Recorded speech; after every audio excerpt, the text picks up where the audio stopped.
একটা ছেলে একদিন তার মা বাবার সাথে তার দাদু বাড়িতে ঘুরতে গেল। তার দাদু বাড়িতে যাওয়ার পর সে সব সময় তার দাদুর সাথেই খেলতো। একদিন তার মনে হলো তার দাদুকে সে প্রশ্ন করলো যে দাদু, সবচেয়ে সফল ব্যক্তি হতে গেলে কি করতে হবে? তার দাদু তাকে জবাব দিল, অবশ্যই বলবো, কিন্তু তার আগে চলো আমরা মার্কেট থেকে দুটো চারা গাছ কিনে নিয়ে আসি। এই কথা মতো দাদু আর নাতি দুজন মিলে গেল বাজারে। গিয়ে তারা দুটো ছোট ছোট চারা গাছ কিনে নিয়ে আসলো।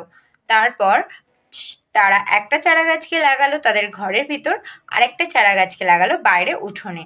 তারপর তার দাদু তাকে জিজ্ঞাসা করলো, তুমি এবার বলো যে কোন চারা গাছটা সবার আগে বেড়ে উঠবে, যেটা ঘরে লাগানো হয়েছে নাকি যেটা আমরা উঠোনে লাগিয়েছি? তখন তার নাতি তাকে বলল যে দাদু, অবশ্যই ঘরের চারা গাছটা সবচেয়ে নিরাপদ আর সবচেয়ে তাড়াতাড়ি বেড়ে উঠবে, কারণ ঘরের চারা গাছটা প্রখর সূর্যের তাপ, ঝড়, পশু পাখি থেকে হওয়া বিপদ থেকে রক্ষা পাবে। তাই জন্য ঘরে যে চারা গাছটা লাগানো হয়েছে সেটার তাড়াতাড়ি ভালোভাবে বেড়ে ওঠার সম্ভাবনা বেশি। আর আমরা যে চারা গাছটা বাইরে লাগিয়েছি সেটার বাইরে জীবজন্তু থেকে প্রখর সূর্যের তাপ, ঝড় ঝঞ্ঝাট থেকে ক্ষতিগ্রস্ত হওয়ার সম্ভাবনা আছে। তাই আমার মনে হয় যে সেইটা খুব বেশি বেড়ে উঠবে না। তারপর তার নাতি বাড়ি চলে গেল।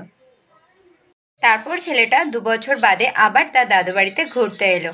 আসতেই সে তার দাদুকে জিজ্ঞাসা করলো, দাদু, তুমি কিন্তু আমাকে এখনো বললে না যে সফল হতে গেলে আমাকে কি করতে হবে। তখন তার দাদু তাকে বলল, আচ্ছা চলো আগে আমরা গিয়ে দেখে আসি আমরা যে গাছটা লাগিয়েছিলাম সেটা কত বড় হয়েছে। তোমার কি মনে হয়?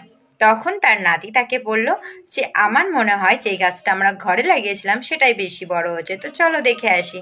তারপর তারা দুজন মিলে দেখতে গেল। সে দেখলো ঘরে লাগানো গাছটা বেশ বড় হয়েছে।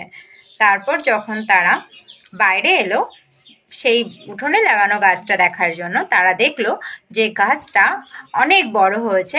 এত বড় হয়েছে যে গাছের প্রচুর শাখা প্রশাখা বেরিয়েছে, পুরো উঠোনটা গাছের ছায়ায় পড়ে আছে। তখন তার নাতি তার দাদুকে জিজ্ঞাসা করলো, দাদু, এটা কি করে সম্ভব?